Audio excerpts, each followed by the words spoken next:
Shabbat Shalom. How are you guys doing? I hope that you guys are having a great Sabbath. If you celebrate the Sabbath on today. If not, I just hope you're having a great Saturday. Almost Sunday, depending on wherever you are in the world. I want to talk to you about something that is a big nuisance of mine. And I don't know if it's a nuisance of yours, but it definitely is something I actually abhor it. I hate it. I really do. And it's something I call it church wars. Church turf wars. And if you don't know what I'm talking about, okay, when you go to church and the culture that is church, especially churches that are either predominantly African American, if there's such a thing, or Pentecostal or non-denominational in its worship style and teachings and doctrine. Baptist, Southern Baptist, Pentecostal, holiness, all of the above, Kojic, AME, all of it, church culture across the board. Inside of the culture that is known as church, lots of times there are power struggles that take place. Okay? Excuse me.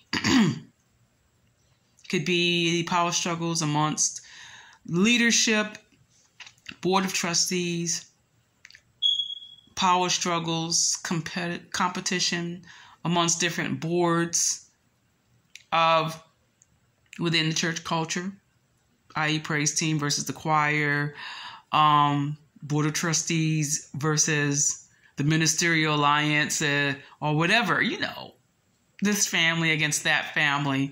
You guys know what I'm talking about, okay? Church wars, church turf wars is what I call them. And it doesn't matter. I remember Prophet Avernus Johnson said a long time ago in a sermon, it doesn't matter if you got 2 members in your church. There's going to be division. There's going to be some sort of church turf war that's going to take place. No matter how small, no matter how big, it's going to happen. And it is what it is. And I've seen friendly fire. I've seen church turf wars just be very comical at the very least. And at the very worst end of church turf wars, I've actually seen people lose their lives over the power struggles that take place within the system, the institution, the culture that is known as church. And I grew up in church. When I grew up, I became a minister. I was licensed to be a minister. I studied at the Potter's House School of Ministry, pastored by the renowned Bishop Thomas Dexter Jakes. Okay. I can honestly say I was never taught by T.D. Jakes because in FISM, the Potter's House School of Ministry, T.D. Jakes, when I went there right after Katrina, T.D. Jakes was not teaching at FISM. He did not have a class at all at FISM. He may have showed his face every now and then and spoke to the class, maybe some words of inspiration or what have you, but you get that in church. So no, we were never taught by Bishop Jakes. So he never imparted anything unto us. He had a teaching staff at the Potter's House School of Ministry. That wasn't the reason why I didn't complete it. I didn't complete it because the Most High divinely ordained, yes, and I do say divinely ordained, for me to not continue matriculating at FISM. He allowed sickness to hit my body, and I was actually hospitalized and had to have surgery. And it was funny, and I could tell you it had something to do with my affiliation or membership at the Potter's House because I had a really bad flare-up at a prayer meeting at the Potter's House. I'm not going to get into exactly what happened because it was very embarrassing. And I don't want to make myself out to be the subject of this thing. But I'm here to tell you that church, turf wars, spiritual warfare among competition, friendly fire, warfare amongst the saints towards other saints is very real. Word curses being thrown about. It's very real in the church culture. Okay? Friendly fire, very real in the church culture. People lying on one another and just amongst people that go to church. They fret and fight and argue and war over the most trivial, irrelevant stuff. Okay? Stuff that does not impact the kingdom of Yah. Okay? Stuff that will not matter in the long run. I promise you it won't. But this is the stuff that church people thrive on and fund and support and breathe life into. Church turf wars.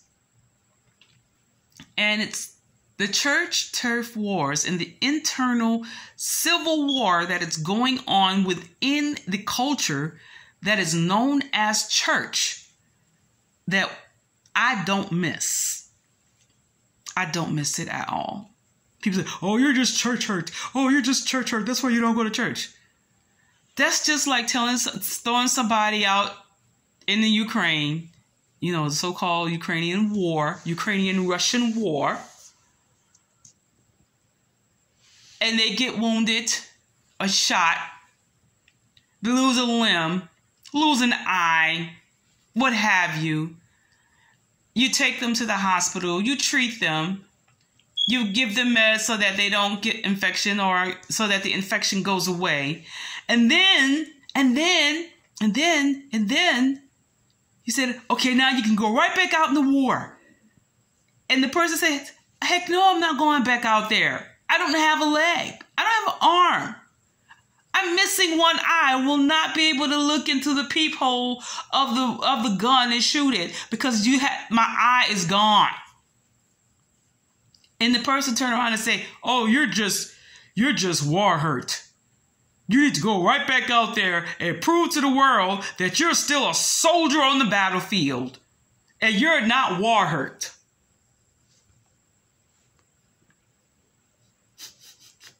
Do you see how crazy that sounds? Do we do that? If we were to do that to our veterans, how many protests would there be? Right?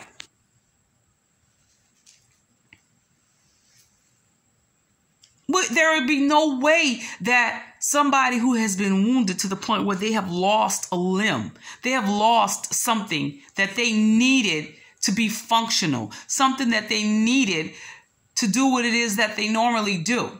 They have been disabled. There's no way that we would ever tell our veterans, okay, I see that you're missing a leg. I see that you're missing a limb. I see that you're missing an eye. I see, or there may be some disabilities that happen that you can't see, or some mental or neurological disabilities. And you disregard the disability. You disregard the missing limbs, the missing eye. You disregard the PTSD. Huh? You disregard all of that. Huh? And want to slap them right back on the field. Why? Not because they need to be out on the field. Not because there's a shortage of soldiers. But solely for the purpose of proving to the rest of the world that they're not war hurt. Solely for the purpose of proving to the world that they're still a soldier and they still got it. Church, turf, wars. Church is one of the most exploitative, abusive entities on the face of the planet.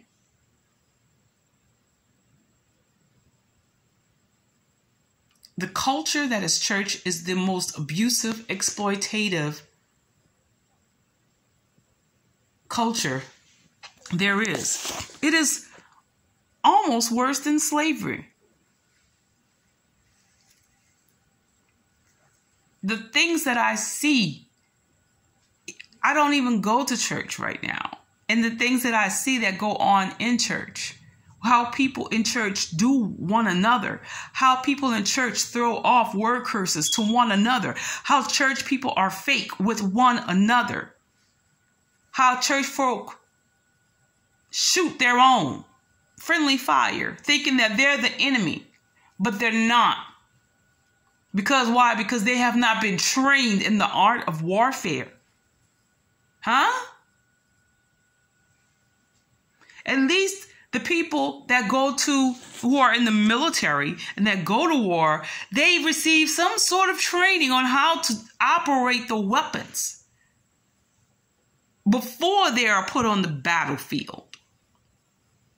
The weapons of our warfare are not carnal, but they are mighty through Yah to the pulling down of strongholds.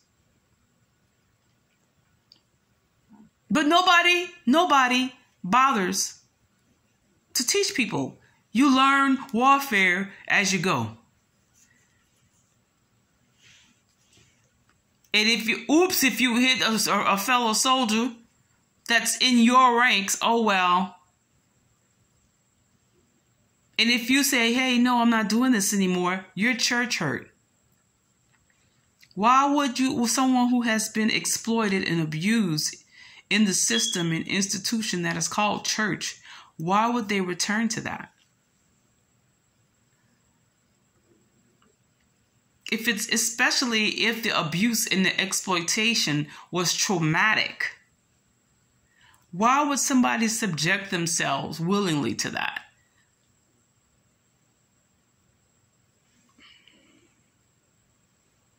And I take it a step further. You know, the foolery that goes on in church is so distracting from what's really going on in the world. And people say, well, you got to separate the world from the church. We need to look at what the signs of the times are. And the signs of the times, those signs are being manifest in the world. You cannot close up and lock up yourself in the sick, dysfunctional, twisted environment that is called church and properly discern what's going on in the world. If the kingdoms of this world have become the kingdoms of Yahuwah, somebody has to be out in the world to grasp a hold of the kingdoms of the world. Somebody has to be in the world to understand what's going on in the world. Somebody has to be in the world so that they can minister to the people that are in the world. The word says we are in the world, but not of the world. That means you cannot just teleport yourself outside of the reality of the world and just hide yourselves in the culture that is known as church. Because what happens in church culture is people feed on one another. They start having a cannibal spirit and devouring one another. I miss none of these things. And it's very distracting from the things that are going on.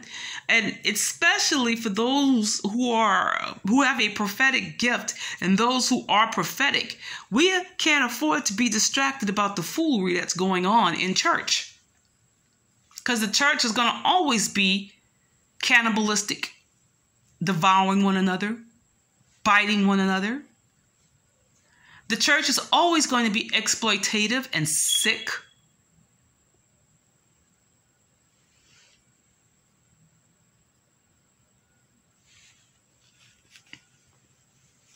And the church is always going to fight the kingdom.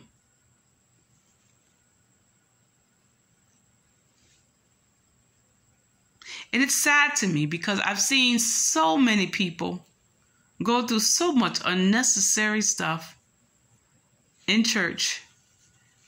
People risking their lives for no reason.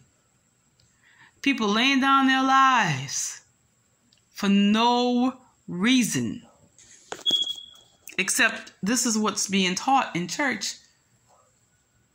This is what you're supposed to do if you love the Most High.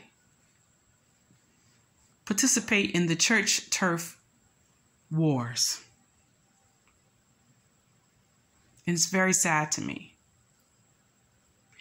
I'm encouraging you. I'm not going to tell you not to go to church. If the Most High is instructing you to go to church in this hour, whatever He's instructing you to do, do it. I'm just talking to you and telling you what is in the church, if you didn't know. Let's not become distracted about the foolery that goes on in church. And let's always be mindful about the things of the kingdom. Let's always be mindful of that. You guys have a great Sabbath and be blessed in the name of Yahushua HaMashiach.